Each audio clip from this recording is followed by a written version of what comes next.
vocês têm alguma objeção com relação à gravação, do tipo,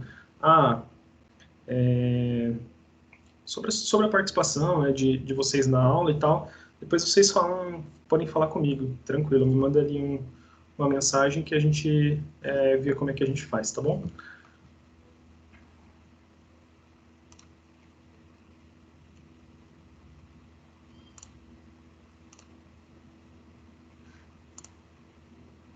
Compartilhar a tela com vocês. Quando vocês estiverem vendo, vocês me avisam, tá bom? Alguém tá com um somzão aí. Sim, professor. Vocês conseguem ver? Sim, professor, está compartilhando a tela. Fechado. Uhum. Então, assim, a primeira coisa que eu queria comentar é, de fato, agradecer a vocês, porque como o professor Roberto comentou, essa foi uma iniciativa que eu tive ali juntamente com ele, para poder introduzir ali alguns alunos nesse universo da computação, e não sabia que teriam tantas pessoas interessadas e tal, então agradeço imensamente aí pelo engajamento de todos, né, pelo interesse. Espero cumprir com as expectativas de vocês, porque essa, de fato, é a minha segunda experiência docente, e a primeira foi muito curta, então acredito que vou poder crescer bastante, aprender com vocês também, e espero que vocês também consigam aprender algumas coisas comigo. Então, assim, só antes de começar, de fato, a falar sobre a disciplina e tudo mais, eu queria também comentar que, como 2 horas de aula é um período muito extenso, ainda mais numa rotina de remota, né? Então, acho que a princípio a gente pode quebrar essas 2 horas em 2 sessões ali. Então, a gente trabalha mais ou menos 1 hora e tal, dá uns 10 minutinhos para o pessoal que quiser ir ao banheiro, tomar um café e tudo mais. E aí depois a gente retorna, tá bom? Hoje vai ficar um pouco descasado porque, a princípio, a gente matou um grande tempo da aula ali com problemas técnicos e tudo mais. Mas então, pessoal, queria falar um pouquinho aqui sobre mim, né? O professor já comentou um pouco, mas basicamente eu sou... E podem intervir, tá bom, pessoal? Caso vocês tenham alguma dúvida, alguma coisa do gênero. Então, eu sou licenciado em matemática pela UFPR. Eu participei de um programa que se chamava Programa de Licenciaturas Internacionais, e nele eu tive a oportunidade de ir para Portugal e ficar 2 anos lá. Então, eu tenho basicamente a dupla diplomação em licenciatura, tanto pela UFPR quanto pela Universidade de Coimbra, que é em Portugal. Fiz mestrado em matemática na UFPR também, na área de otimização, e estou cursando doutorado em otimização também na UFPR. Muitos de vocês são da UFPR, então devem conhecer, tanto o professor Lucas quanto o professor Ademir são meus orientadores do doutorado. E nesse meio tempo, enquanto eu estava cursando o doutorado, eu fiz uma especialização em ciência de dados que o Itaú proporcionou, né, em parceria com o ITA, que é o Instituto Tecnológico de Aeronáutica, onde basicamente assim, para dar um contexto para vocês, né, como você fez essa migração diária, né, pro Itaú. Basicamente, os profissionais de ciência de dados estão em bastante escassez no mercado brasileiro. Então, o Itaú, com uma grande demanda, né, ele achou por bem treinar esses profissionais. Então, houveram 2 turmas, e eu participei da primeira, onde pessoas eram selecionadas ali para participarem de uma pós-graduação, lato sensu, em ciência de dados, em parceria com o ITA. Então, a gente teve ali 7 meses de aula com professores do ITA e tudo mais, enfim, e também fazendo alguns hands-on, né, tipo mão na massa ali com cases do banco. E hoje eu sou cientista de dados sênior no Itaú, estou lá já trabalhando há 2 anos e meio. Eu acho que vai haver um momento mais oportuno para a gente falar especificamente tipo, em ciência de dados, então eu vou me abster aqui um pouquinho, mas em outras aulas a gente vai trabalhar um pouco mais esse conceito do que é ciência de dados, até mesmo as iniciativas que o Itaú tem feito para a gente explorar, né, e tudo mais, esse universo. Então, podem ficar tranquilos que a gente vai lidar com essas coisas. Falando aqui um pouquinho do curso, a ideia é que a gente inicie, de fato, hoje, né? Estejamos reunidos até o dia 5 do mês 3, né? De março, e que totalizam ali 7 semanas. Vamos ver como é que as coisas vão caminhando com relação ao tempo, mas eu acredito que a gente vai cumprir, sim, tudo que é proposto dentre essas semanas e nem vai faltar nem sobrar tempo. Então, a ideia é a gente tratar dos primeiros passos relacionados ao Python, né? Até mesmo a instalação do Python, do Jupyter, ali a gente vai falar um pouquinho sobre. A introdução ali à computação, definição de variáveis, tipos de variáveis, né? Algumas operações básicas ali entre variáveis, operadores lógicos, então comparadores, coisas desse gênero, condicionais e loops, então a gente vai falar de for, while, coisas desse gênero. Depois a gente vai tratar um pouquinho, trabalhar um pouquinho o conceito de listas, de funções, strings, então o que é uma string e tal, dicionários, o que é um dicionário, quais são as usabilidades desse dicionário e tudo mais. E a gente vai, e todos esses conceitos, eles podem ser utilizados, até esse momento aqui, eles podem ser utilizados para um universo mais abrangente. Então, quando você fala em, eu sei programar em C, muito provavelmente você já viu o conceito de listas, de funções, de strings, de dicionários. Então, tudo isso vai servir para dar um corpo ao conceito que vocês têm de computação, basicamente. Então, a lógica de programação vai estar um pouco imersa nesses conceitos aqui. Após isso, a gente já vai estar falando de um universo muito mais pautado em Python, porque, obviamente, que todos esses conceitos, listas, funções, strings, vão estar imersos ali nessa introdução à computação, mas a gente vai estar trabalhando em Python. Quando a gente fala da biblioteca NumPy, por exemplo, é uma coisa que é do Python, específica do Python. Então, aprender as especificidades dela, como utilizar ela e tal, basicamente é adentrar no universo do Python em si, e não em lógica de programação, coisa do gênero. Da mesma maneira, a gente vai falar sobre a biblioteca Pandas, que enquanto a biblioteca do NumPy vai tratar bastante com o conceito de matrizes e operações matriciais, a biblioteca Pandas vai tratar muito com o conceito de data frame, que seriam tabelas, basicamente. E aí a gente vai fazer uma aplicação prática, pautada em ciência de dados, e após isso estaremos todos aí aptos a seguir nesse universo aí de dados e computação como um todo, né? Então, assim, o professor Roberto já comentou com vocês sobre as referências ali, quem estava no início da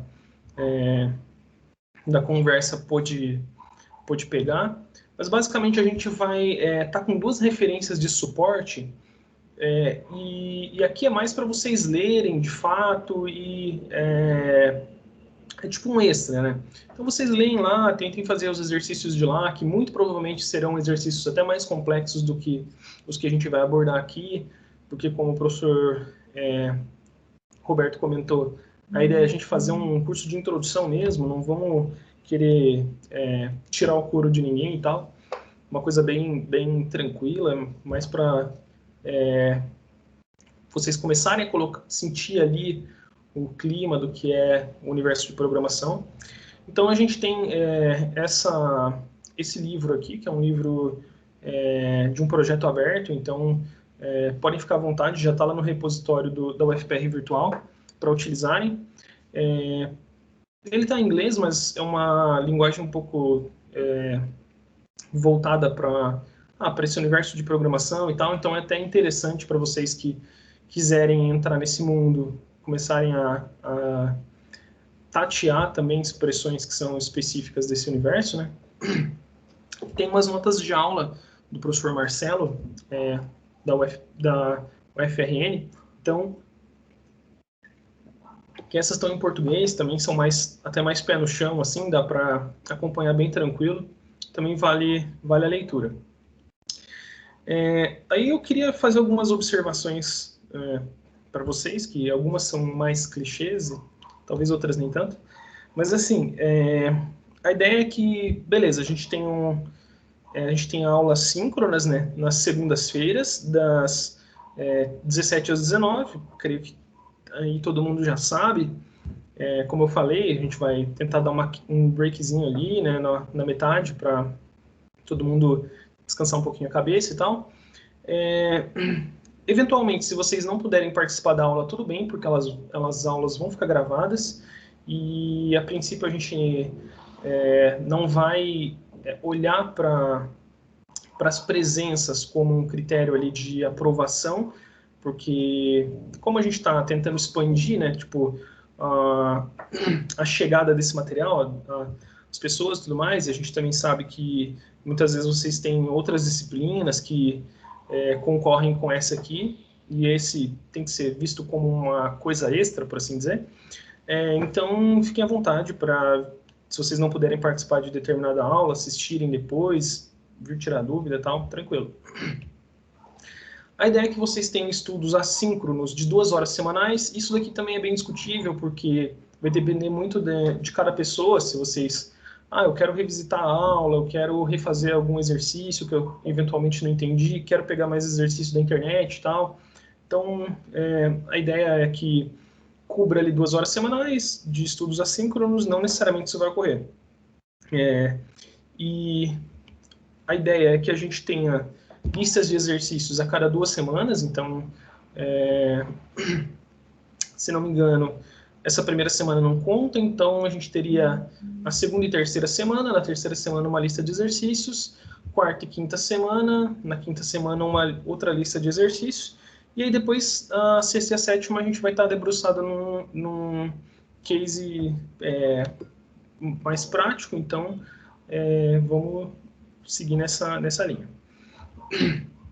Então, assim, eu queria destacar aqui que a gente tem dou abertura total para vocês tirarem dúvidas e tal, e assim, às vezes pode parecer que eu estou até falando com certo formalismo, mas não é essa a ideia. Tipo, eu quero dar abertura total para vocês tirarem dúvidas, não precisa de formalismo algum, inclusive não precisa nem me chamar de professor, pode me chamar de Kleber, tá tudo bem. E assim, eu tento, de certa forma, dar uma descontraída nas aulas, talvez destoe um pouquinho do tom que a gente está acostumado e tal, já até conversei com o professor Roberto sobre isso, que eu sinto que muitas vezes as aulas na UFPR são um pouco mais formais, e tá tudo bem, né? Cada pessoa tem o seu estilo das aulas e tal, mas o meu estilo é um pouquinho mais informal, então, já para dar um start nessa descontração e linkar com a parte da abertura total para tirar dúvidas, eu sei que muita gente fala assim, poxa, não vou perguntar porque minha dúvida é muito idiota e tal, e eu acho que é bom a gente estabelecer aqui um parâmetro de dúvida idiota. Então, qualquer coisa que for mais idiota do que isso daqui, a gente vai declarar como não necessário para ser perguntado. Qualquer coisa que fizer mais sentido do que isso, a gente pode ficar à vontade para perguntar. Tá bem, pessoal? Então, se eu aparecer aqui com a cabeça raspada, não me perguntem se eu raspei. Então, acho que o primeiro ponto que a gente pode falar aqui sobre computação e tudo mais, né, programação, por que aprender a programar? Tipo, o que nos impulsiona a, de fato, aprender a programar, né? E aí eu trouxe aqui uma frase do guru, né, Steve Jobs, que fala que todo mundo deveria aprender a programar, porque isso te ensina a pensar. E vocês vão ver que, conforme vocês forem pegando a lógica de programação, faz bastante sentido, é bem real isso. Porque isso, de certa forma, aumenta a sua capacidade de abstração. Você tem que, muitas vezes, vou dar um exemplo aqui, como programar uma função que pergunta se o número é primo. Então, essa ideia de pensar como a máquina pensa e traduzir isso para o conceito de programação, de fato, nos auxilia nessa capacidade de abstração. Outro ponto é que a programação ela ajuda muito na automação de determinadas tarefas. Então, pode ser que em alguns contextos onde basicamente os processos são muito manuais e de fato são operacionais, você tem um algoritmo ali, você tem uma sequência de passos para lidar e desempenhar determinada função, no geral eles podem ser automatizados, e essas automações muitas vezes passam pelo universo de programação. Então, vou dar um exemplo aqui. A venda de um site, então, tipo, o processo ali, né, de venda de um site. Inicialmente, a gente pode pensar na existência de uma intervenção humana. Então, quando você vende um item, por exemplo, pelo WhatsApp, então, a pessoa entra em contato com você, você apresenta o rol de opções de itens que estão à venda, a pessoa te devolve qual é o item que ela tem interesse, você faz algumas perguntas sobre entrega, forma de pagamento, e tudo isso pode ser automatizado, né? Não é à toa que a maioria dos sites hoje de compras que a gente, se não 100%, né, dos sites de compras que a gente vê na internet, eles são totalmente automatizados, não tem intervenção humana nesse pipeline, digamos assim, de compra de um item. Outro ponto é que a programação potencializa projetos, mesmo que teóricos. Então, assim, talvez se o professor Roberto estiver aqui, ele pode até fazer um comentário sobre, mas tem vários trabalhos teóricos na área de matemática, por exemplo, que são potencializados através de aplicações práticas. Então, assim, se você estuda EDP, equações diferenciais parciais, tem várias formas de se tratar isso de maneira teórica e todo um universo ali de maneira prática, então de maneira numérica. Mas unir esses dois mundos potencializa muito a sua pesquisa em si, né? Então você enriquece a sua pesquisa quando você faz projetos que têm esse caráter um pouco mais prático, e muitas vezes isso passa pelo universo de programação também. Então, outro ponto é que saber programar te dá mais oportunidades de emprego, e aí, tipo,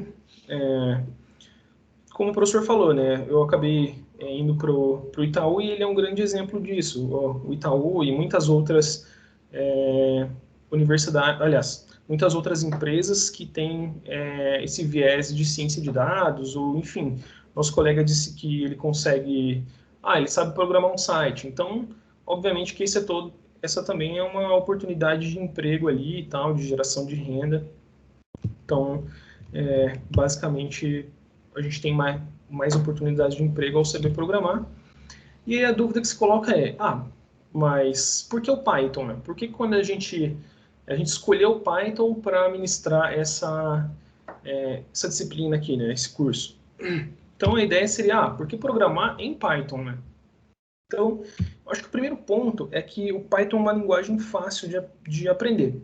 Tipo, vocês vão ver, e principalmente o pessoal quem nunca teve um contato com programação pode achar que essa afirmação é duvidosa, digamos assim, que, não, poxa, mas não parece ser tão fácil assim e tal.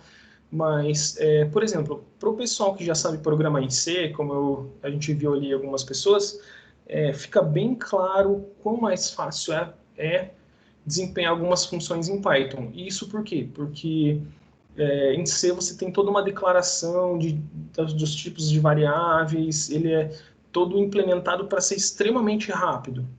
O Python ele também tem várias coisas em C por trás, o que fazem com que ele seja rápido para desempenhar várias funções. Mas ele já tem muita coisa pronta, então assim, você não precisa fazer muita coisa para fazer uma multiplicação de matriz, por exemplo. Então, tem todo um universo ali de pessoas que já trabalharam e fizeram coisas no Python que podem ser úteis para a gente. Então, de fato, assim, é uma linguagem de fácil compreensão, uma linguagem muito pautado ali na linguagem humana mesmo, e bem intuitiva, e também tem esse ponto de existirem muitas coisas já prontas. Outro ponto, né, que casa com esse que eu comentei, é a popularidade. Então, a gente tem uma comunidade muito grande trabalhando com Python, pelo fato dele ser um software de livre acesso, né, um software aberto e tal, open source. Então, assim, a ideia é que a comunidade se fortaleça e crie coisas e vá melhorando passinho a passinho ali os seus algoritmos e tudo mais. Então, vou dar um exemplo. Quando vocês trabalham com MATLAB, quem trabalha no MATLAB, quando vocês colocam lá a decomposição de Cholesky, sei lá, de uma matriz, vocês não sabem o que está acontecendo ali por dentro, sabe? Quando você olha no Python, praticamente 99,9% das funções que são trabalhadas em Python, elas estão em código aberto. Então, você consegue ver o que está ocorrendo lá. Você vendo o que ocorre lá, você consegue, tipo, ter insights e melhorar aqueles códigos. Então, a ideia, de fato, é que a comunidade vá se fortalecendo à medida que o tempo passa. E podem fazer qualquer tipo de pesquisa no Google, sei lá, sobre Python, que você vai ver milhões e milhões de respostas associadas àquela pergunta. Outro ponto é que também é uma linguagem altamente extensível, então ela trabalha muito bem com Linux, com Windows, a gente não tem até mesmo para desenvolvimento de site, então, assim, é uma linguagem bem robusta ali com respeito a plataformas. Como eu comentei aqui, né, também existem aplicações em desenvolvimento web, automação e inteligência artificial. Então, assim, esse ponto é, de fato, bem, bem relevante. Como eu trabalho nesse universo de inteligência artificial, aprendizado de máquina, a gente consegue ver que tem muita coisa já feita, sabe? Então, você não precisa reinventar a roda. Tipo, para você rodar ali ou treinar modelos baseados em aprendizado de máquina, muitas vezes com, tipo, 10 linhas ali você fez um modelo, sabe? Então, é bem bacana. Então, vamos a isso, né? Vamos começar aí nesse universo de programação em Python. Para isso, eu destaquei 2 links que o professor Roberto também colocou lá no nosso guia, sobre a instalação do Python, tanto no Windows quanto no Linux, e depois a instalação do Jupyter. Eu queria perguntar para vocês se todo mundo já fez essa instalação. Vocês conseguem me confirmar se alguém não fez essa instalação? A gente pode passar por esse roadmap, né, tipo, de instalação, mas eu gostaria só de saber se alguém já tentou, teve problema, não conseguiu.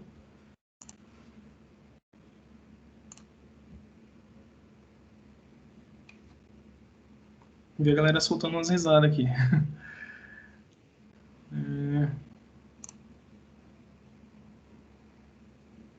Tá bom, então já teve... Gabriele disse que não conseguiu fazer a instalação do Jupyter, beleza. Eu gostaria de... Deixa eu abrir aqui para vocês o material de instalação e aí a gente vai percorrendo, tá bem?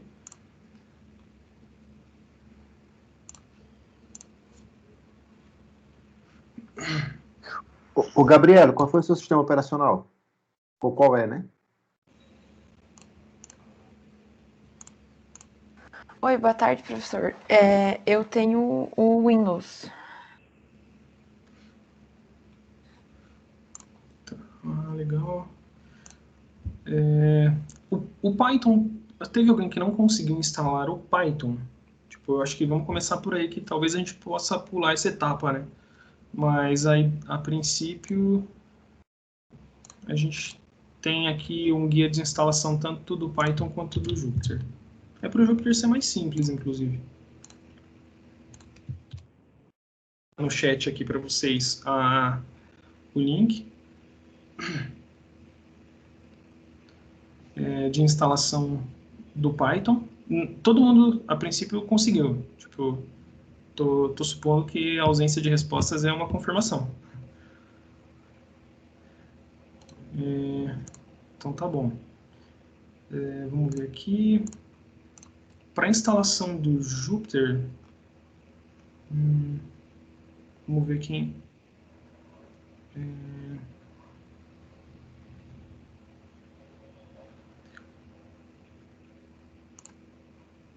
A gente teve só a Gabriele que não conseguiu instalar o Jupyter?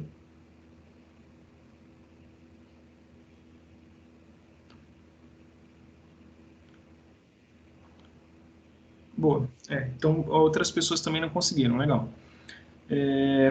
A princípio, vamos entrar lá no...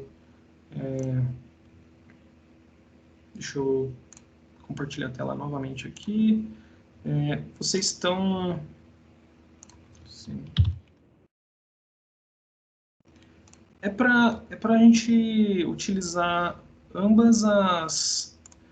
tanto no Linux quanto no Windows, eu acredito que a gente pode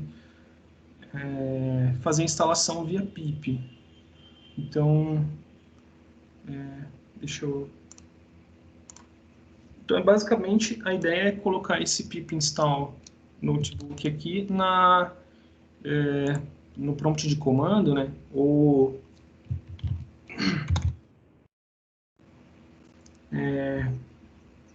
no terminal, no caso, né, do Linux. Foi essa a ideia que vocês seguiram? Ou vocês tentaram instalar pelo Conda? Só para... Tipo, vamos tentar instalar aqui usando o pip, tá bem? Tentem lá para a gente ver se dá certo.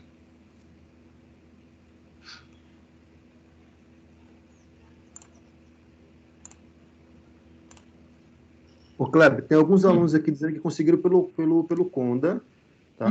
Só para... Ah, tá. Algumas pessoas foram pelo Conda. É que assim, aí que tá. Se vocês instalaram o Anaconda como um todo para obter o Python, muito provavelmente o Conda é uma boa hipótese. Caso contrário, vocês podem usar o pip mesmo. Tipo, pelo menos essa é a ideia. Vamos ver.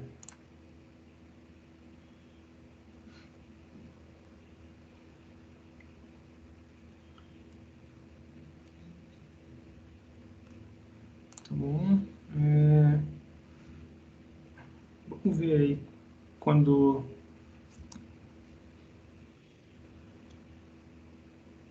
Gabriela, a ideia é rodar esse código no prompt de comando. Pip install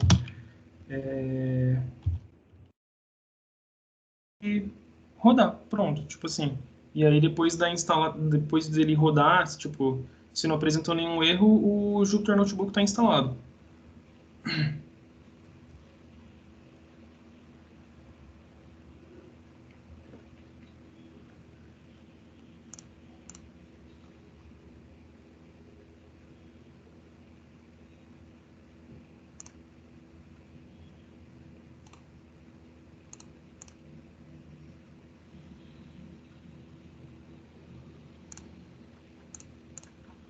Vamos ver.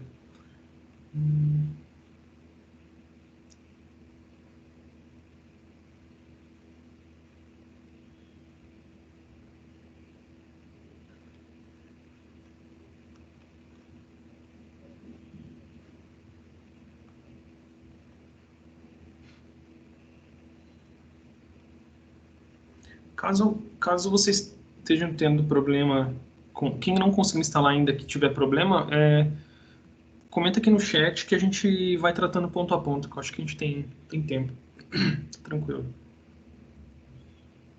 Então, o Teles, o André, a Andressa, conforme vocês não conseguirem, vão comentando aqui o que erro que deu e tal.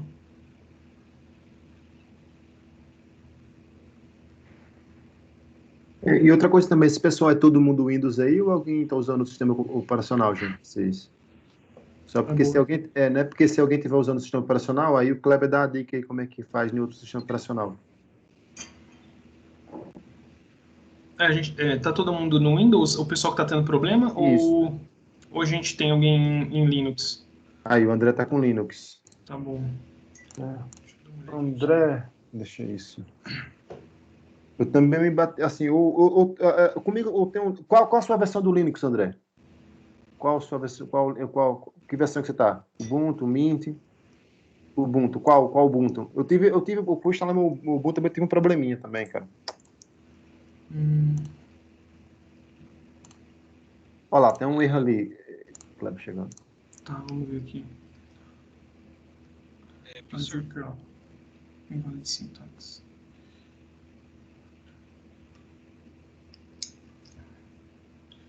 Que estranho. Professor. Pode falar. Às vezes, em algumas instalações do Python, ele não vem como pip de package installer, assim, né? Ele não vem junto com o Python daí. Aí tem alguns comandos que pode colocar para usar o próprio Python para instalar o pip, né? Se eu não me engano, não dá para usar, acho que Python, espaço, alguma coisa, hífen, pip ou algo do tipo, assim. Vamos tentar. Aconteceu isso. Tipo, eu instalei o Python, não veio com pip, daí eu fiz isso, daí deu certo. Então tentem assim, ó, quem não tá... André, tenta assim, ó, Python 3, -m, pip install, notebook, a princípio. Vamos ver aqui, se vai dar certo.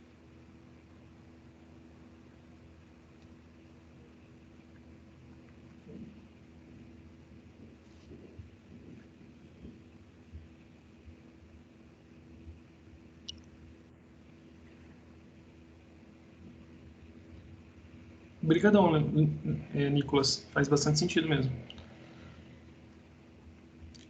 Inclusive, eu acho que ele deu erro de sintaxe porque não existe o comando pip, né? É, provável.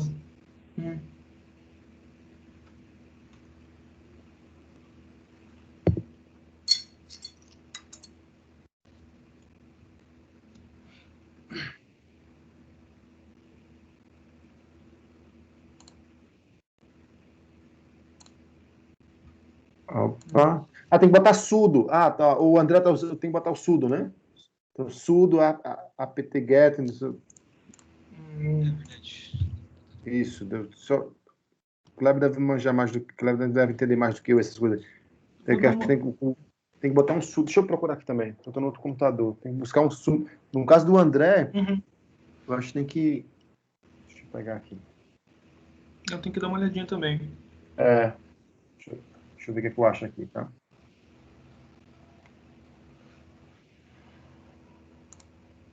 Não, André, eu também sou novo, cara. O meu usuário de Linux é internet responde.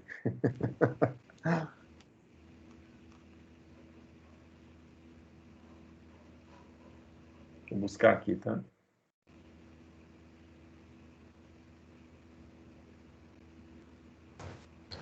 Kleber. Só um adendo ali no código que tu colocou, Python 3, -m e tal. Esse código, se tu não tem o Python 2 instalado, ele não vai puxar o Python 3 com certeza, assim. Tipo, no meu caso, se eu colocar Python 3, ele dá erro, eu tenho que colocar só Python. porque eu não tenho Python Ah, 2 instalado, tá. entende? Ah, perfeito. Então, talvez aconteça com alguém, só um Isso. adendo aí. É verdade, pessoal. Então vamos tentar Python -m e tal. Se não der certo, tenta o Python 3. Mas acho que a princípio é isso mesmo. Acho que só o Python já rola. Verdade, verdade.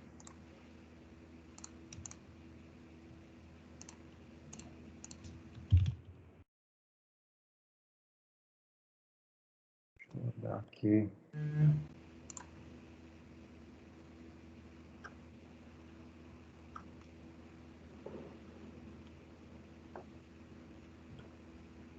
Aqui, ó, professor, acho que pra tentar instalar o pip talvez funcione isso aqui, ó. Ah,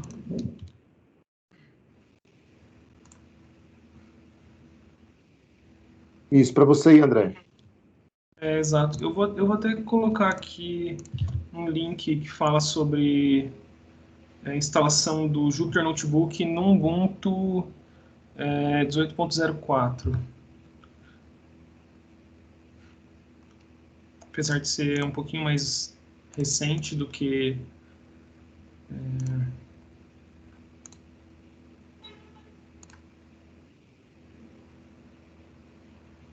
a versão que o André está usando. O pessoal do Windows conseguiu? Alguém que estava com problema já conseguiu? Estamos todos no mesmo passo?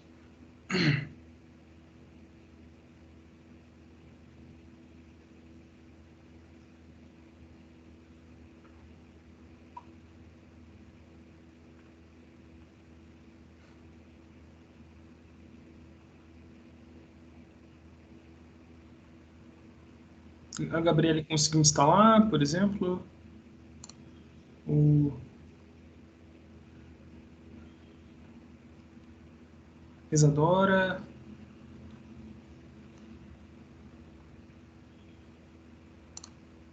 Ô Lúcio, o seu sistema é Windows, é? Pois é, o que eu mandei ali, talvez o que eu mandei ali é pro Ubuntu, né? Foi fácil de revisar até. Sudo apt-get ou sudo apt Apple Linux. Ah, beleza, Gabriele. Fica tranquila que já já a gente vai abrir pelo prompt de comando mesmo. Você pode, lá no prompt de comando, só coloca. Deixa eu ver aqui.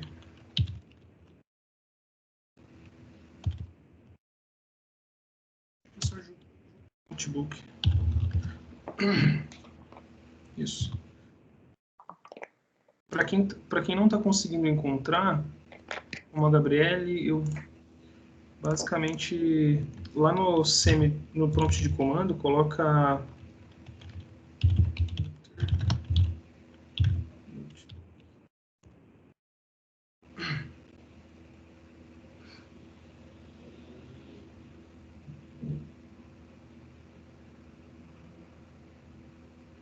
beleza, Felipe. Quando eu tento rodar o Jupyter, só aparece uma tela igual ao do CMD e fecha rapidão. Beleza. Só que ele está abrindo uma guia no seu navegador, porque a ideia é que ele abra uma guia no seu navegador.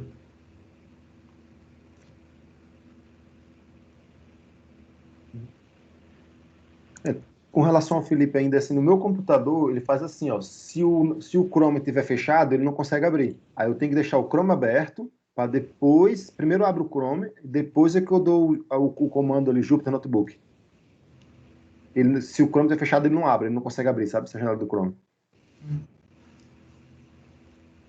Então, talvez Felipe tente isso aí. E com relação ao Lúcio, dê uma olhada então nesse arquivo aqui que o Zé Matei passou aqui pra gente aqui, talvez ajude. Que o Matei falou que usou esse vídeo aqui, ó. Acho que você provavelmente já deve estar vendo isso.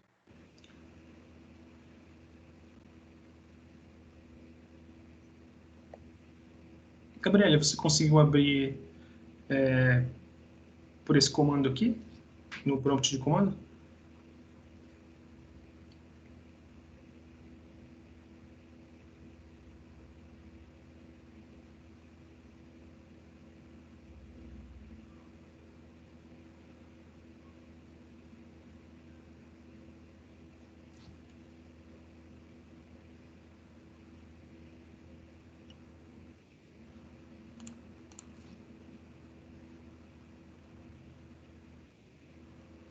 Para Gabriela, foi. Natália, eu não entendi sua pergunta, na realidade. Pode ficar à vontade para desmutar, pessoal, e falar. Tranquilo. Ah, não, é que você estava perguntando se vocês estavam rodando daí para abrir o Jupyter Notebook pelo pip ou pelo Conda, porque eu uso pelo Conda Uhum. e o comando que tem que ser usado no prompt é Jupyter, daí tem o tracinho lab, daí ele abre na Boa. guia do computador. Perfeito.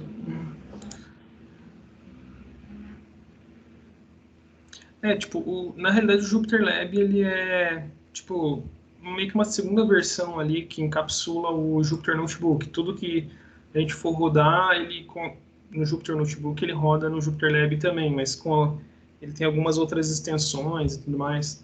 Mas é mais uma questão de gosto, assim.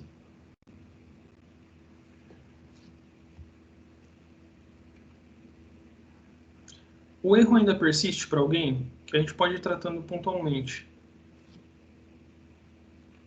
Do pessoal que tinha falado que não tinha conseguido instalar. Vamos lá. Mamute Teles. Conseguiu? Dá um joinha aí. Mahamut. Eu também não sei, eu já falei o nome do Mahamut errado umas 3, 4 vezes aí. Ô, Mahamute, foi mal. Aí, meu querido.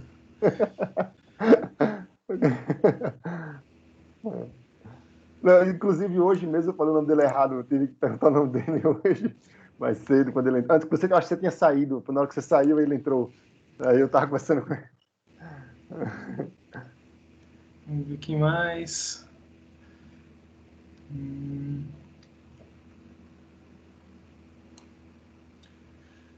O André. Conseguiu, André?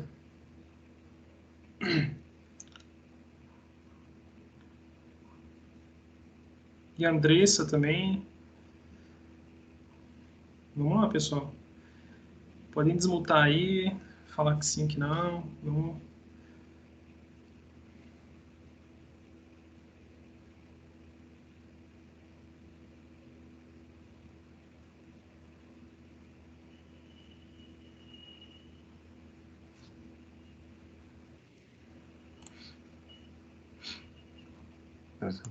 Show.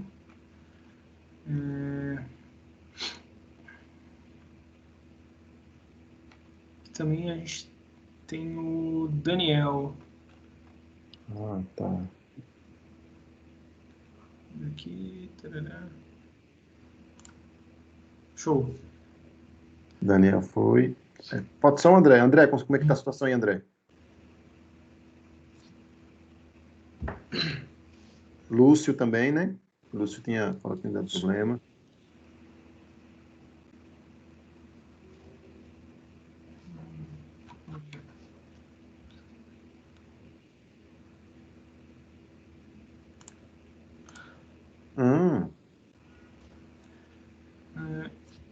Puxa vida.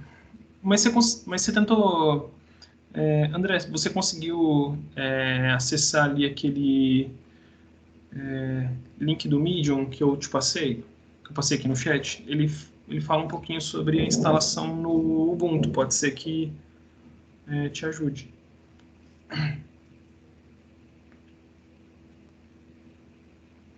Mas também se vocês não conseguirem, tipo, que fica chato porque perde um pouco da dinâmica aqui da aula, né? Tipo, vocês não vão conseguir acompanhar ali junto.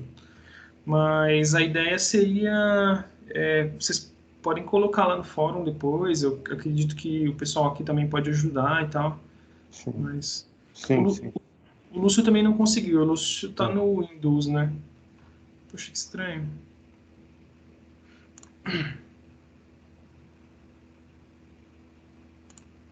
Lúcio, você tentou pelo PIP? Boa. Não deu certo. E pelo aquele Python "-m",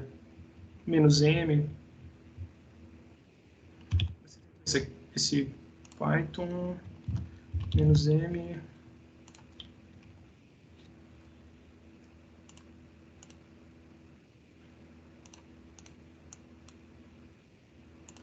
Ah, não, beleza, mas assim, roda esse código no prompt de comando mesmo. Tipo, dá um CMD ali na sua barra de tarefas para encontrar o prompt de comando.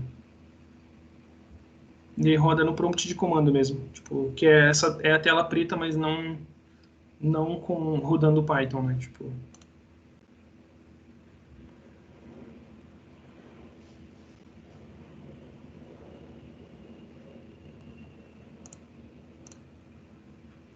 E sem estresse, pessoal. A ideia, tipo, desse primeiro encontro mesmo é a gente deixar tudo redondinho aí com relação ao ambiente para a gente depois começar nas próximas aulas e tal. Hoje, se der tempo, a gente vai brincando já. Se não der tempo, tudo bem.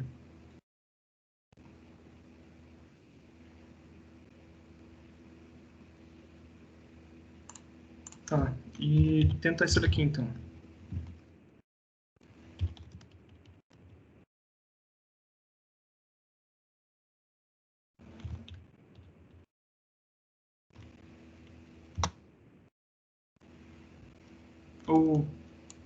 Ou com o Jupyter Lab, né? Tipo,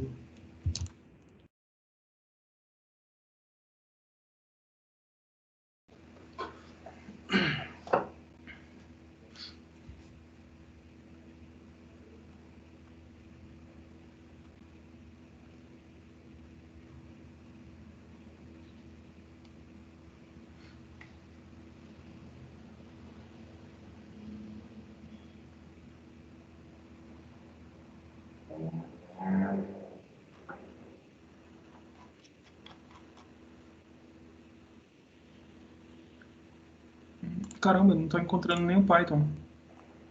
Não, Matei, não precisa não instalar o Jupyter Lab, tá, Matei? É só uma segunda opção que o Kleber tá dando aqui.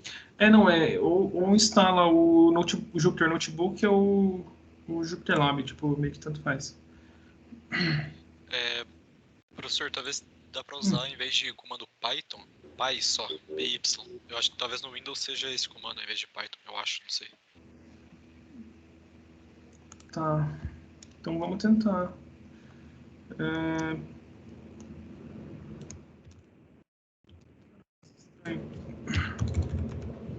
Então tenta aí, Lúcio, rodar assim. Não, beleza, então vamos continuar. Qualquer coisa depois a gente posso marcar um horário com você, Lúcio, tipo, te ver isso e tal, ou se a gente achar algum tutorial na internet e tal, o pessoal dá uma ajuda aí também.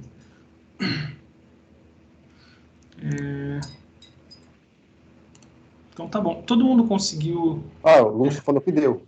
Ah, que ótimo. Falta só o André que falou que deu ruim ali. É só o Py mesmo pra... Ah, boa. Ah, perfeito, Isabelle. Manda aqui o link aqui do que você assistiu também. Uhum. Manda aqui. Manda aqui, Isabelle. Show. Ô, André, qualquer coisa você avisa aí, você vai mandando lá no fórum, que eu queria um fórum de dificuldade de instalar o Python, tá bom, André? Para você ir dizendo os erros que vai dando, porque o pessoal aqui tem um pessoal que entende bem de programação em Linux, então vou tentar ajudar um pouquinho. Eu também tive muito problema, mas esse código, ou essa instrução que o Kleber mandou, funcionou bem comigo. Mas eu lembro que eu tentei instalar sozinho antes do Kleber mandar esse material, eu tive bastante problema também, cara, no Linux. Me bati bastante. Então a ideia é, tipo, como eu comentei aqui, se a gente for no prompt de comando,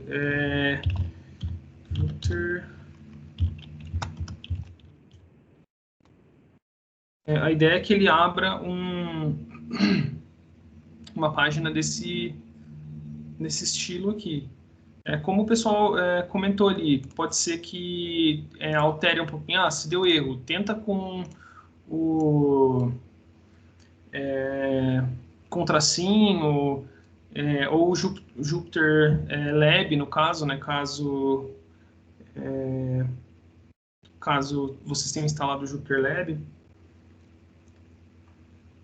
Também seria legal se todo mundo tivesse nessa página aqui para a gente começar a brincar de fato.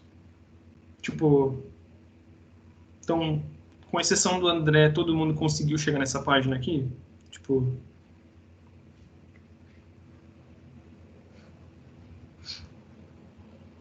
Beleza.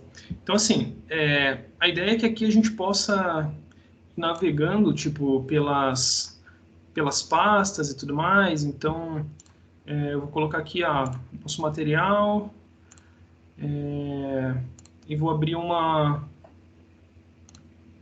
eu vou abrir aqui um notebook que eu já havia iniciado, né? Mas a ideia é basicamente vocês clicarem, acharem uma pasta ali, né, que fizer sentido para vocês colocar essa informação, né, tipo esses códigos e tal, e vir aqui em New e Python 3. Então, quando vocês fizerem isso, vai abrir um novo cara aqui, tá bom? Então, tipo, podem ficar à vontade para fazer isso.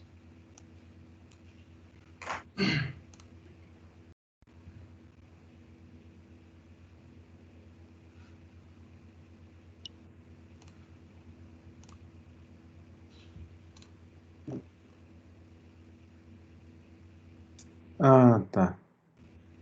Tudo bem. Gabriele, a questão é que o Microsoft Edge, no teu caso, está como sendo o navegador padrão. Aí, se você mudar para o Google Chrome como navegador padrão, ele vai abrir no Chrome. Mas, assim, não tem muita perda se você quiser continuar no Edge. Basicamente, aqui ele vai servir mais para... ele vai estar aberto ali e não vai fazer diferença nenhuma, sabe? Pode ficar lá mesmo, tá de boa. Nossa, o Chrome tá com um padrão, que estranho. Tenta copiar esse link aqui. Geralmente aparece, ó, aqui já abriu, né? Aparece esse link aqui, ó, se você copiar ele e jogar no seu navegador, ele abre. Tipo, tem lá token, tarará, tal, ele abre.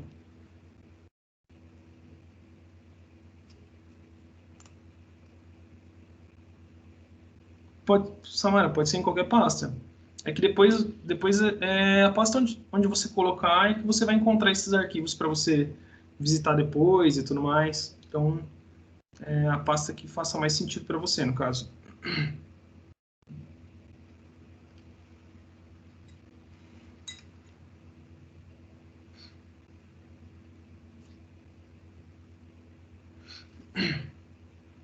Então, beleza. Assim, eu vou disponibilizar esse material aqui para vocês depois, mas eu queria que a gente fosse brincando um pouquinho aqui.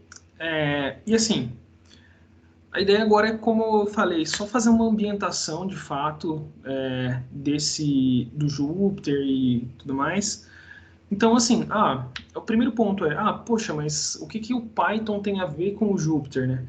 Basicamente, o Jupyter é um ambiente onde você pode compilar a linguagem Python. Existem vários outros compiladores e tal.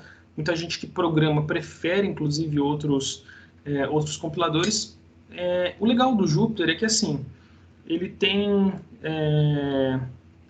além dele poder trabalhar com mais linguagens, então, assim, por que inicialmente o nome dele é Jupyter, né? Porque ele trabalha... Porque os kernels que ele trabalhava inicialmente eram Julia, Python e R. Então, assim, ele conseguia, a princípio, fazer a instalação desses kernels e rodar. Então, hoje a gente já tem kernel do Octave, que é similar ao MATLAB. Então, assim, tem bastante linguagem aí que a gente pode rodar em cima do Jupyter. Outro ponto é que a gente pode meio que fazendo relatórios em cima dos códigos. Então, a gente pode criar células aqui de relatórios, de texto e tudo mais, como eu estou fazendo aqui nesse caso. Então, é legal porque quando você vai entregar um projeto, por exemplo, muitas vezes a pessoa quer que aquele documento esteja, que aquele projeto esteja bem documentado, né? Então, o que essa função faz, o que aquilo faz.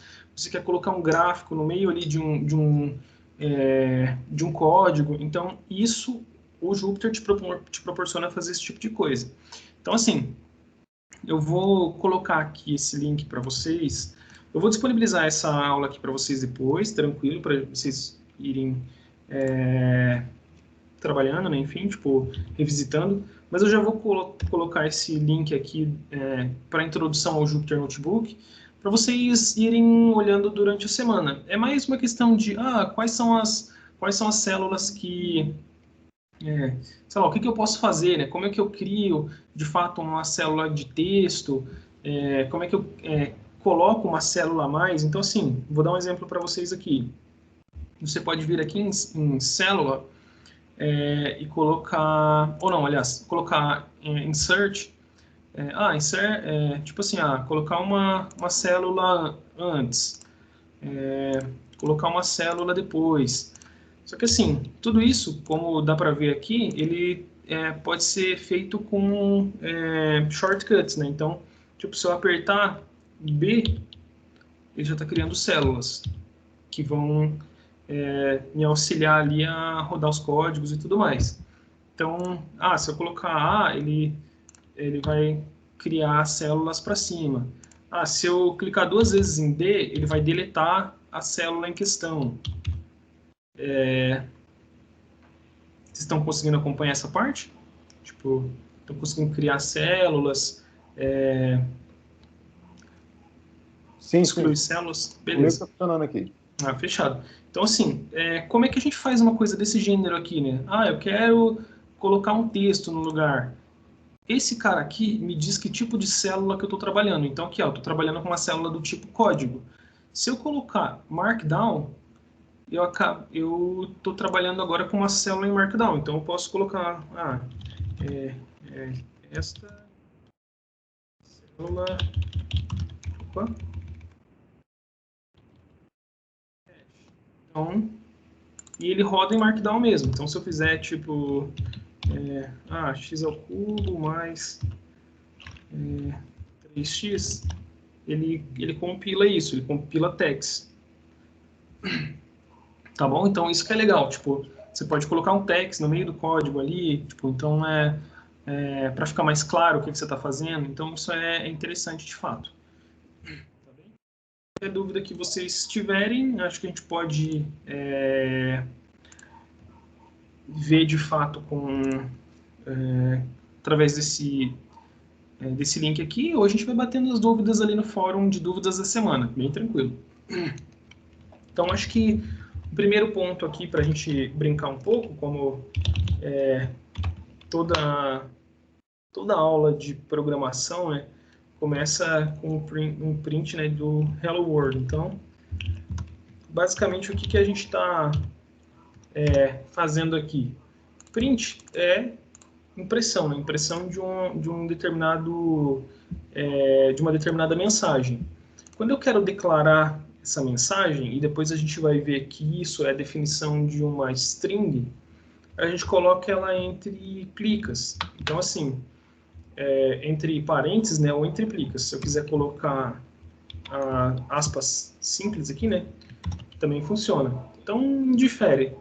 Aspas simples ou aspas duplas vão determinar que esse cara aqui é um texto e que eu quero printar esse texto.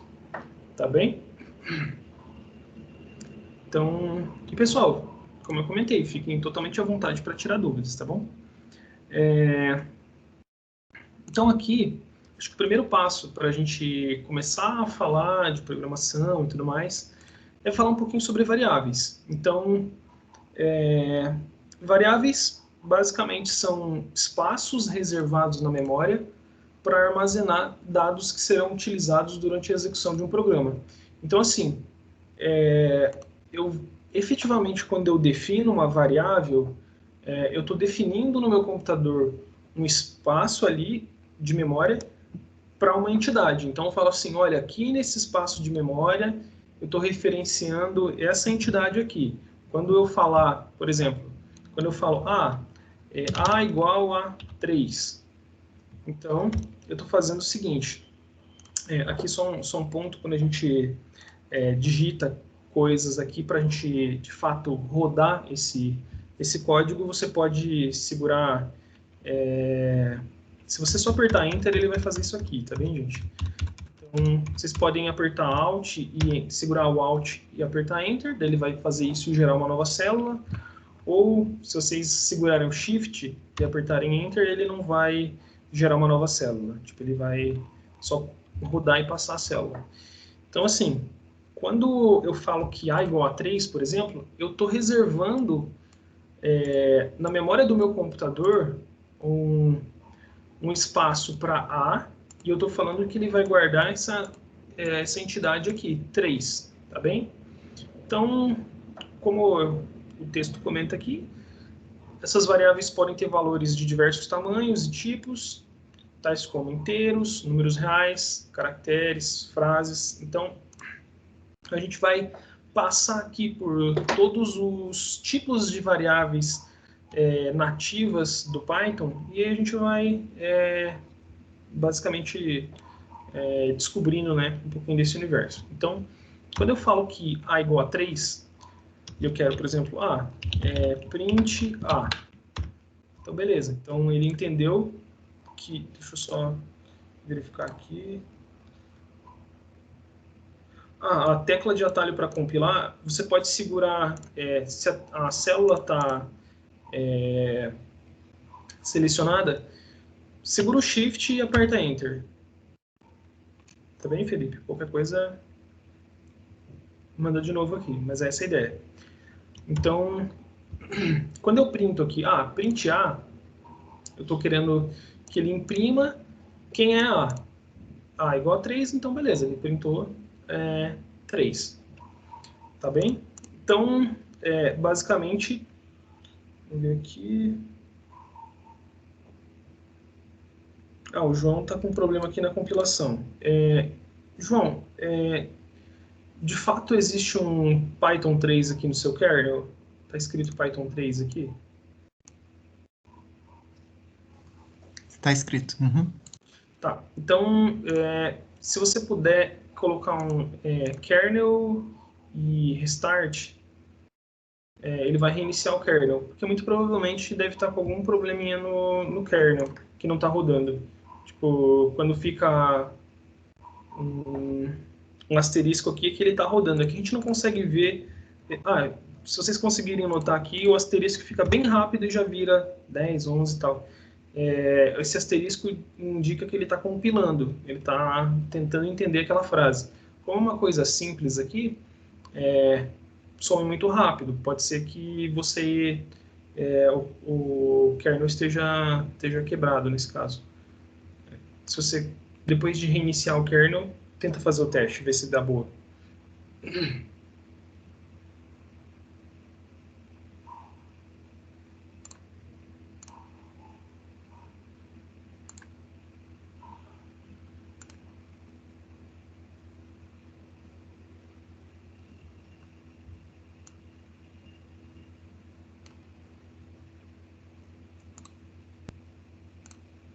Deu certo, João? Estou tentando aqui, já logo consigo, mas se você quiser continuar, pode continuar, professor, à vontade. Tá bom. Qualquer coisa, fala aqui de novo, tá? Tranquilo. Então, tá bem. Então, beleza. Esse cara aqui é uma variável do tipo inteiro. Quando a gente... que é basicamente o que a gente entende como um número inteiro, né? 3 é um número inteiro, beleza. E por que quando eu coloco aqui, por exemplo, b igual a 3.0, e dou um print dessa variável b, ele me fala, esse cara é 3.0. A princípio, 3 e 3.0, na nossa idealização, digamos assim, é a mesma coisa, certo? 3 igual a 3.0. O ponto, aqui nesse caso, é que como a gente está falando em referenciar a memória, ele entende que é muito mais barato guardar um número inteiro na memória do que um número que é chamado de float, né? Que é um ponto flutuante. Por que isso? Porque ele está presumindo aqui que eu tenho que conhecer as casas decimais desse número. Então, ele já vai reservar um pouquinho mais de memória para guardar esse número. Então, ou fazer operações e coisas desse gênero. Então, por isso que o ponto flutuante se difere aqui de um inteiro, mesmo que eles coincidam, né? Mesmo que 3 seja igual a 3.0. Mas aqui a gente consegue, por exemplo, trabalhar com números de qualquer tipo. Então, sem problemas. Então, C igual a menos 1 ponto qualquer coisa. Se eu falar para imprimir C, ele vai printar esse cara aqui. Ô, Kleber, como é que é pi aqui? Pi, número de Euler. Geralmente, o pi, eu acho que ele não tem nativo do Python, não. O pi, ele é uma entidade que está guardada dentro de um pacote, que é o NumPy. Tá joia, então beleza. Depois a gente vai tratar um pouquinho, mas dá para acessar esse cara. Beleza. Tem vários pacotes que guardam esse cara, sabe? Tem o Math, que é um pacote de matemática, então ele vai ter lá esses caras, mas basicamente ele vai trabalhar com uma ordem de precisão fixa também. Então, ali acho que na casa de 10 a menos 15, digamos assim, nessa ordem de precisão, sabe? Para algumas utilizações ele é bem robusto. Até aqui tudo bem, pessoal? Acho que tá bem tranquilo, né? Falando aqui sobre só diferença de inteiro, ponto flutuante e tal. String, no caso, o tipo string, para tentar ser mais simplícito, é um tipo de texto. Então, assim, quando eu falo aqui, vamos definir essa variável D aqui como sendo, sei lá, seu nome. Então, tipo, no meu caso aqui, Kleber. Então, quem é esse cara aqui? Se eu fizer imprimir esse D, essa mensagem, fica claro que ele imprime, fica claro para o programa que você quer imprimir a mensagem associada a essa string, então, que é o texto, né? Mas assim, olha que interessante. Se eu faço o seguinte, eu vou definir uma nova variável aqui, que é do 3.0, é uma string, ou seja, é um texto com a informação 3.0. E se eu dou esse print aqui, o que você o que você está guardando aí, né? Tipo, nessa variável E, ele vai apontar 3.0 da mesma forma que ele está apontando esse B aqui. Só que esse cara aqui é um número e esse cara aqui é uma string. Então, assim, a gente tem que tomar um pouquinho de cuidado com o contexto do print, tá bem, gente? O print, ele vai printar, ele vai imprimir a mensagem, no caso das strings, ele vai imprimir a mensagem associada àquela string, ele não vai imprimir, tipo, plica 3.0 plica. Então, não vai ficar claro que aquilo ali é uma string. Então, isso é só um adendo aqui para a gente ter a noção da limitação do print, no caso, né, a maneira com que ele foi configurado. E, obviamente, que essas entidades aqui, elas são distintas, né? Quando eu pego, tipo, é diferente eu falar assim, olha, eu estou armazenando na memória um número, que é 3.0, e eu estou armazenando na memória um texto, que é 3.0. Tipo, eu não posso simplesmente, eu vou dar um exemplo aqui, eu não poderia fazer isso aqui, ó, 3.0e. Ele vai falar, poxa, rolou um erro de sintaxe aqui, porque eu não sei o que isso significa, 3.0e. Porque ele está esperando a armazenagem de um número aqui, né? Tipo, tá rolando um número e depois vem um E. Quando eu faço isso aqui, 3.0e, ele entende, porque é uma mensagem. Então, assim, o conteúdo daquela mensagem, de certa forma, indifere para o Python. Ele está entendendo que aquilo ali é um texto e você tem a liberdade para escrever o que você bem quiser ali naquele texto. Então, acho que esse é um ponto interessante aqui. E aí, para falar um pouquinho de booleanos, né? Claro, desculpa interromper. Você vai fazer uma pergunta ainda dentro de string ainda, tá? Só uma pergunta aqui. Digamos Sim. que você tem a variável D, que você tem aí, né, na célula 17, e você tem a variável E na célula 22, e aí você quer fazer um print assim, ó, Kleber, uma frase, entendeu? Kleber 3.0E. Boa. Como é conjunto, entendeu? Boa. Aqui, eu tentei fazer aqui igual no MATLAB, não rodou. Assim, o que a gente pode fazer, existem várias maneiras de fazer isso, são especificidades do print, né? Quando a gente está com duas strings, a gente pode separar elas por vírgula e ele entende. Tipo, ele entende essas duas mensagens separadas por um espaço, tá bem? Então, assim, ó, eu tenho uma string D, string E, e imprimir estas duas mensagens implica em imprimi-las aqui com um espaço que vem proveniente dessa vírgula, né? Estou falando que são duas mensagens, então eu poderia falar isso, eu quero imprimir de novo, e aí assim por diante. Eu posso compor uma frase através dessa composição, tipo, dessa sequência, né, de caracteres aqui, dentro do print. Obrigadão aí, Kleber. Nada, mas assim, depois a gente vai dar uma olhadinha ali como que a gente lida com operações e tudo mais, e aí vai ficar um pouco mais claro, por exemplo, se eu quisesse colocar as duas mensagens sem esse espaço aqui, sabe? Como é que a gente faz esse tipo de coisa? Mas aí é legal a gente trabalhar um pouquinho com o contexto do que é essa variável, para depois falar que tipo de operações que a gente pode fazer em cima dessas variáveis, né? Pessoal, vou pedir só um segundinho aqui que eu vou ligar a luz também, que está um pouquinho escuro aqui.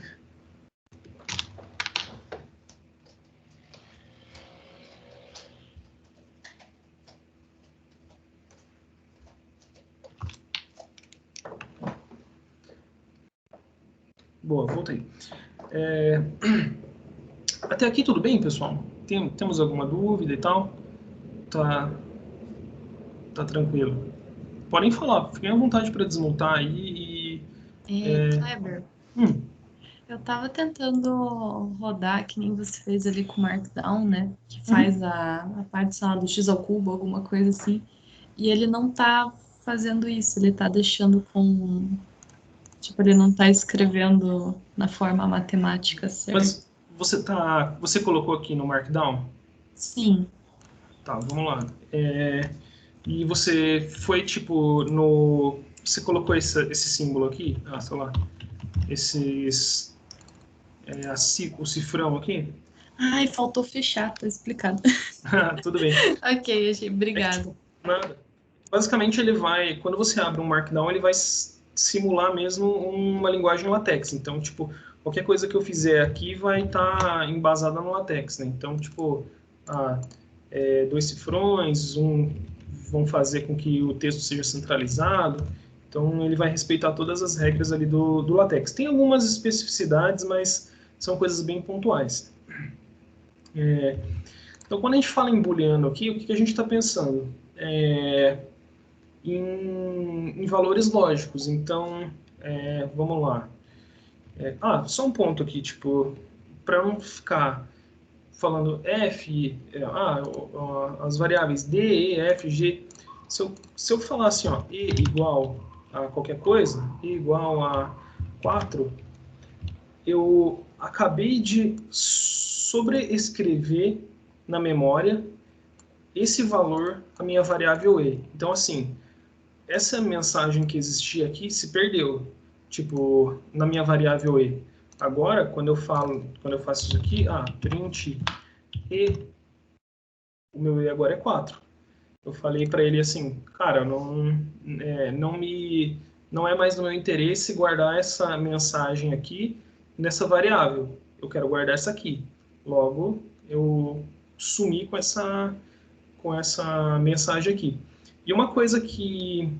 por que geralmente quando programador raiz, assim, não gosta de usar o Jupyter, porque você não precisa necessariamente seguir uma ordem de execução das células. Então, se eu voltar aqui e rodar isso daqui, o meu E, que agora é 4, aqui embaixo, porque eu rodei esse cara aqui, em rodar esse cara de novo, agora o meu E passou a ser 4, saca? Então, assim, aí para quem tá... É muito fácil de pessoas que estão sendo introduzidas no universo de programação se perderem do tipo, eu fiz uma alteração aqui embaixo com a variável e eu vou ver como é que ela reflete lá em cima, mas, poxa, lá em cima ela ainda era outra coisa. Então, assim, a ideia é sempre que a gente for criar um código, a gente ter essa noção de que se eu rodei aqui e depois eu vou rodar lá em cima, ela vai estar refletindo as últimas coisas que você rodou, né? Não é à toa que tem ali as numerações das células. Então, a gente consegue fazer um tracking disso aí. Tipo, beleza, você rodou 25, então você definiu quem que era E, depois você rodou 26 e rodou 27, logo esse cara aqui, por estar depois desses, ele vai seguir essa regra. Então, se eu quiser voltar com aquele E, eu tenho que novamente rodar ali e definir ele de novo e rodar aqui. Então, assim, até aí tudo bem, pessoal? Alguma dúvida? Deixa eu fazer uma pergunta em cima Fica à disso. vontade. Então, para evitar isso daí, se eu apertar o run lá em cima, ele compila de baixo para cima? Ele compila de cima para baixo, no caso. Desculpa, de cima para baixo. Isso, ele compila de cima para baixo. Se você, assim, Tá. se você colocar só esse run aqui, ele roda só uma célula. Você consegue rodar tudo. Deixa eu só ver aqui.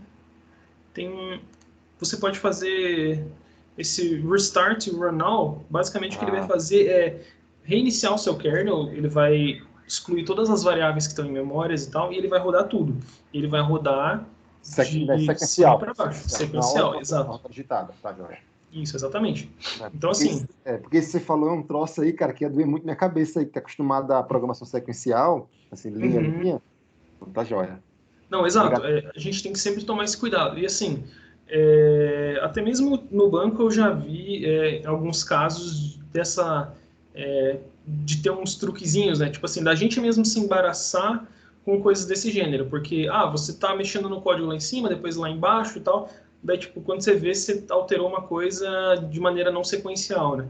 Então, na hora de rodar, né? Então, é bem importante você ter esse cuidado mesmo. Professor? Pode falar. No caso, quando você faz o reset e run all lá, que ele vai desde o começo, né? Mesmo se tiver o 30 antes do 26 ali, por exemplo, ele vai rodar primeiro o 30 e depois o 26? Não, nesse caso ele vai... deixa eu ver aqui.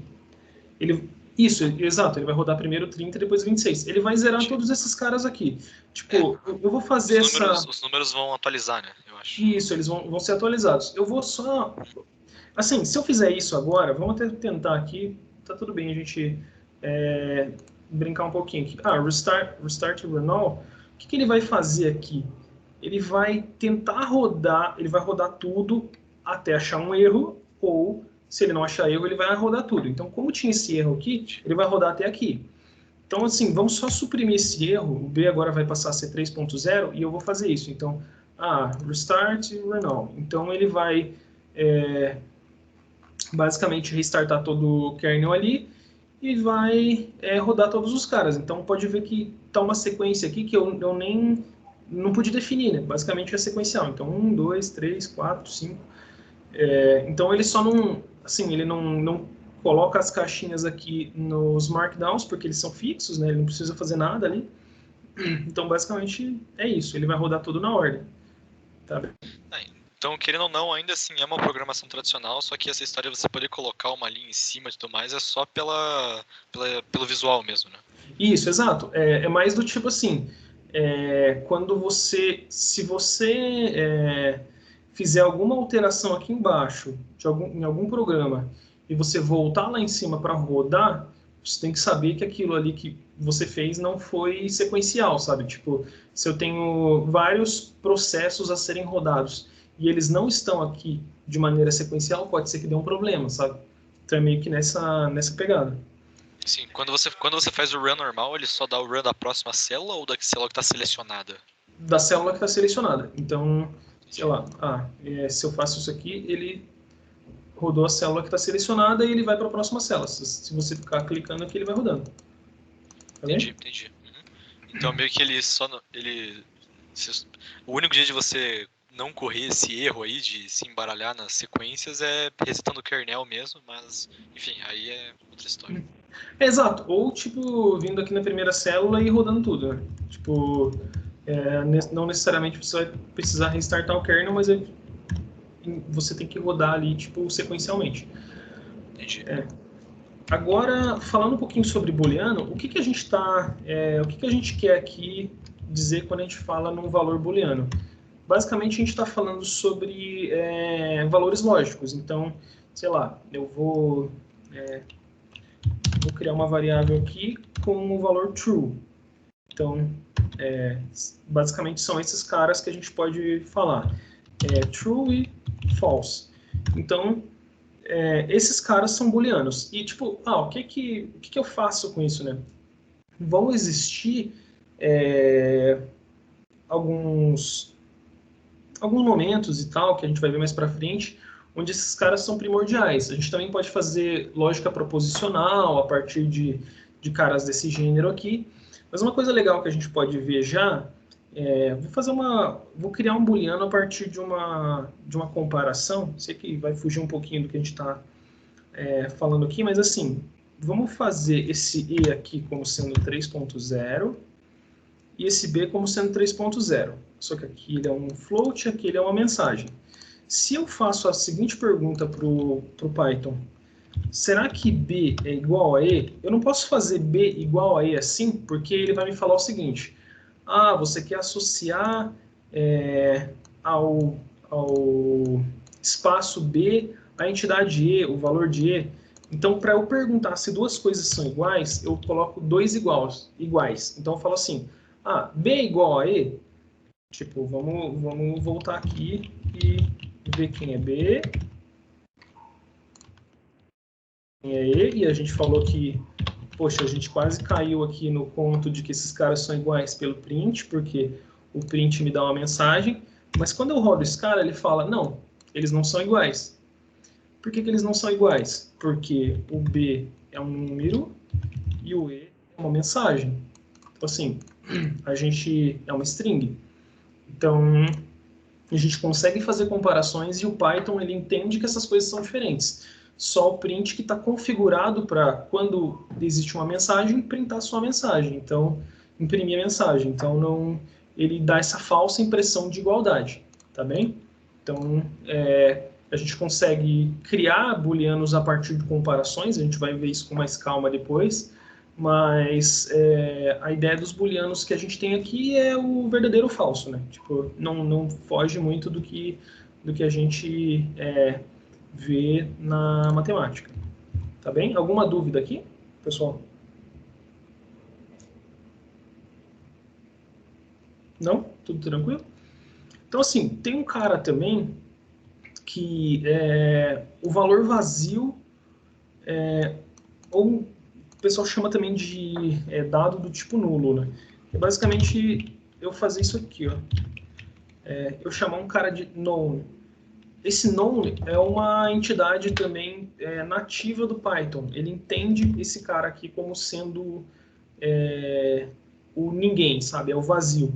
Então, quando eu falo isso aqui, ele vai...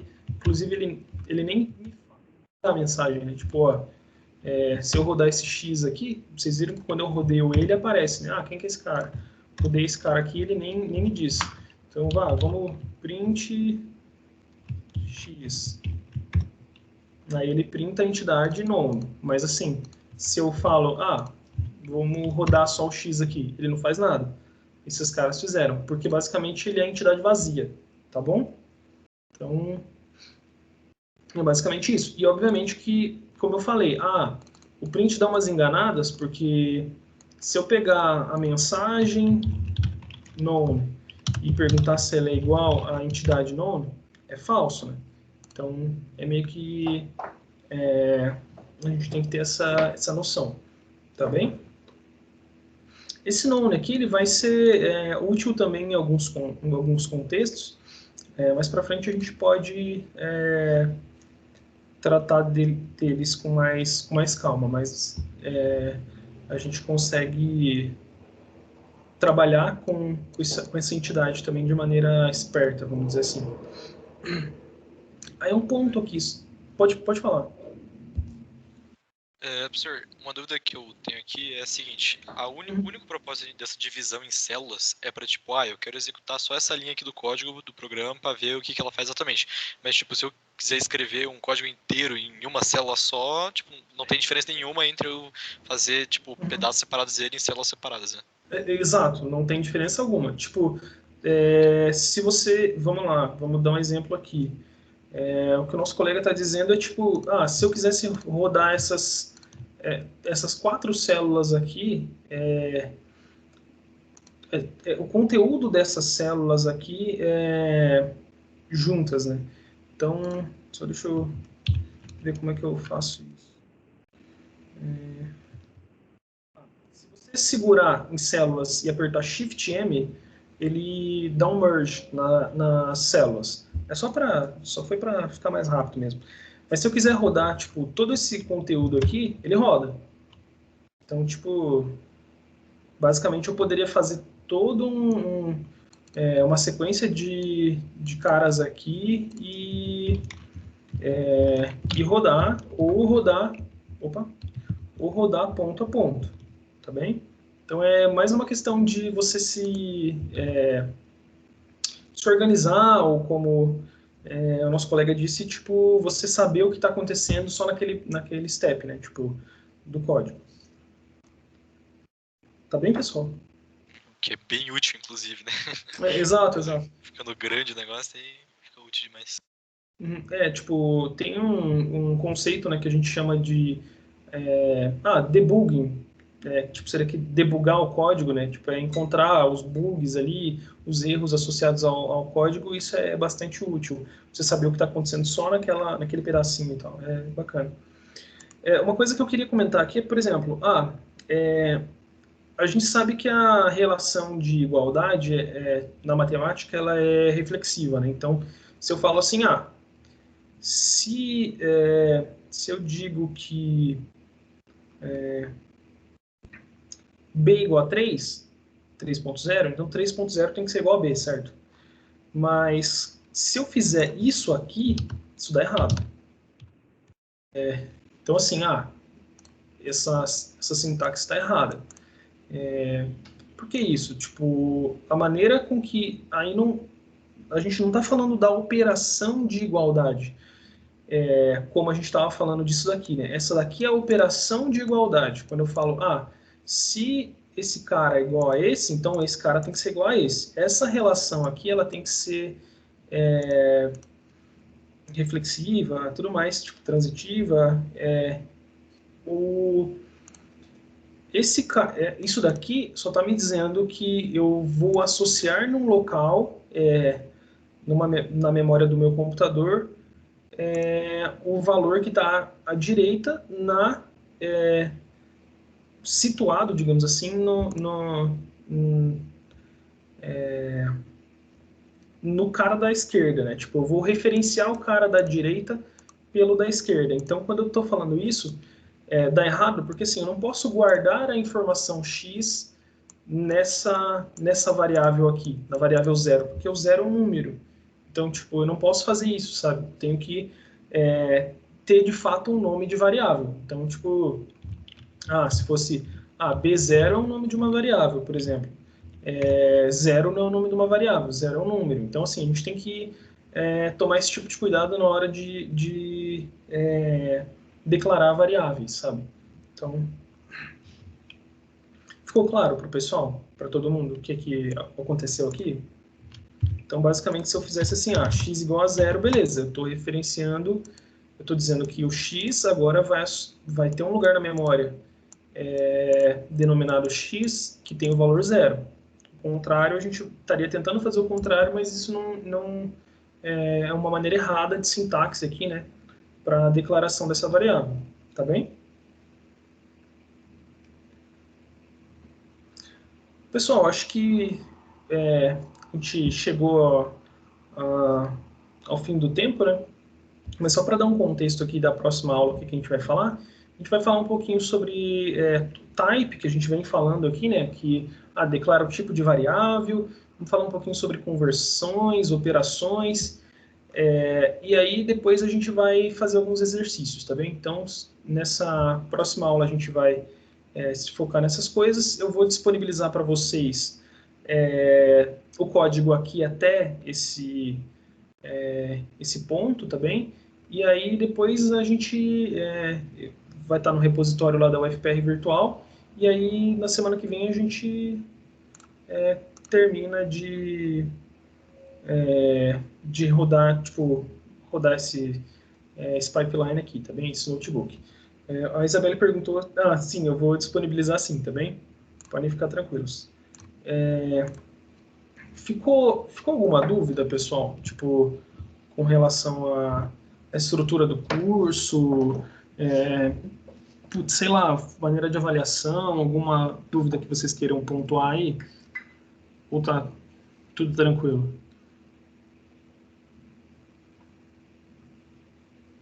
Tudo certo?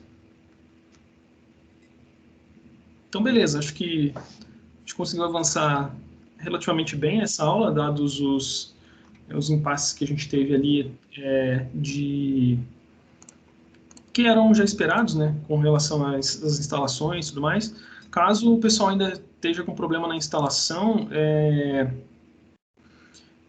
coloca lá no fórum, tenho certeza que o pessoal aqui é super solícito e vai conseguir ajudar também.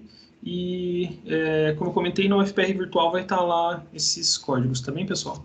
Então, qualquer feedback que vocês quiserem mandar também, podem mandar pelo chat aqui, ou privado e tal, se vocês acharam que foi muito rápido, foi muito devagar, não gostei de tal parte, podem mandar ali, tipo, se vocês não se sentirem à vontade para mandar para todo mundo, pode me selecionar ali e mandar, tipo, uma mensagem privada e vai ser super bem-vinda, pessoal. Tipo, eu quero ter essa abertura aí com todo mundo, tá bom? Tipo, sem estresse aí. Tipo, como eu comentei, praticamente, né, a minha primeira experiência docente, né? Tipo, é a minha segunda, mas foi de curta duração a primeira, então estou aqui para aprender de fato com vocês e espero que vocês também aprendam comigo, tá bem? Então, acho que é isso. Ô, Kleber, tem só uma pergunta da Cecília ali, ó. Onde vamos entregar as listas. Legal. Eu vou encaminhar. Eu não sei se tem uma maneira estruturada, professor Roberto, de receber as listas. Tem sim. As listas, como é que você está pretendendo fazer? Você está querendo que eles façam o código PAI, eu mando só um relatório, lista tipo relatório, como é que você pretende? Eu acho que pode ser um relatóriozinho. Tipo um relatório. Um PDF, isso, que gera um PDF, faz um relatório, né? Não, na realidade, eu vou preferir que seja um Jupyter Notebook ali. Jupyter Notebook, tá joia. Que aí eu consigo abrir, rodar, brincar um pouquinho. Então é tranquilo. Então é possível, sim, na UFPR Virtual a gente pode criar um sistema que ele faz o upload do arquivo pela UFPR Virtual. Tá, legal. Tá? Então, respondendo a todo mundo, então quem já foi aluno do Mineiro, Mineiro é o Fernando, tá? Quem já fez o curso do Fernando sabe o que é que eu estou falando. E para os novos, é super tranquilo. Assim que a lista for lançada, a gente vai abrir lá naquele módulo referente à semana, né? Vai abrir um módulo ali, entrega da lista. Uhum. E aí é simplesmente fazer um upload no arquivo. E aí, como o Kleber está dizendo, vocês vão fazer um upload desse arquivo aqui do Python aqui, que ele lá compila, tá? Exato. O projeto de vocês aqui. E a ideia, assim, é que os exercícios tenham um caráter super prático. Então, faça um programa aqui, faça isso, faça aquilo. E também, acho que é muito simples, né? Se rodou lisinho ali, tipo, a nota máxima, tranquilo. Se teve algum erro e tal, a gente vai investigando o que aconteceu e tudo mais, para ver, tipo, acerca da nota parcial, né? Então, mas nada problemático, assim. Acho que a ideia mesmo é vocês aprenderem e tal. E aí, se eu verificar que teve algum exercício que teve pouca adesão, assim, que muita gente errou e tudo mais, eu pego ali os erros mais recorrentes e tal, e depois a gente faz um double check com a galera, tipo, pessoal, nesse caso aqui, teve uma falha recorrente daquela e tal, para vocês meio que matando as dúvidas, tá bom? Tá joia. Kleber, obrigado aí. Obrigado aí pela aula aí, muito, muito boa. Assim. Eu não sei programar em Python, então estou adorando, assim. Para mim é uma oportunidade. E assim, eu espero que o pessoal aqui, os alunos aqui, não fiquem intimidados pela minha presença, tá, gente? Porque aqui eu sou um aluno igual a vocês, tá? Então, assim, eu não quero que, por favor, se você está sentindo intimidado, eu vou ter que sair, então. Não façam isso, pessoal. Não intimidem o professor. E não se sintam intimidados. Tá, gente? Assim, Então, assim, super tranquilo, assim, mas eu não estou avaliando ninguém aqui, eu estou fazendo o curso junto com vocês. Pode ter certeza que eu sei de Python, que vocês... Tenho certeza que tem muita gente que sabe muito mais do que eu de Python aqui. Tá? Sim. E até mesmo, pessoal, tipo, eu sei que muita gente tem vergonha e tal de interromper a aula, de certa forma. Tipo, poxa, eu sou muito mais aluno do que professor. Então conheço disso também. Mas assim, eu acho que as aulas remotas, tipo, ficam mais fluidas se as interrupções forem por áudio, sabe? Eu acho até que é mais tranquilo, assim. Eu sei que vocês querem, tipo, não, vamos botar ali no texto e tal, né? Tipo, mas assim, pode abrir a fala aí, falar, tal, tá tranquilo. Eu acho que tipo, a gente tem super abertura, não precisa ficar se sentindo intimidados, não. Se vocês não se sentirem confortáveis, manda pelo chat, tá tudo bem. Só vai ter esse delay aqui, né? Tipo, de eu dar uma olhadinha e ver a pergunta.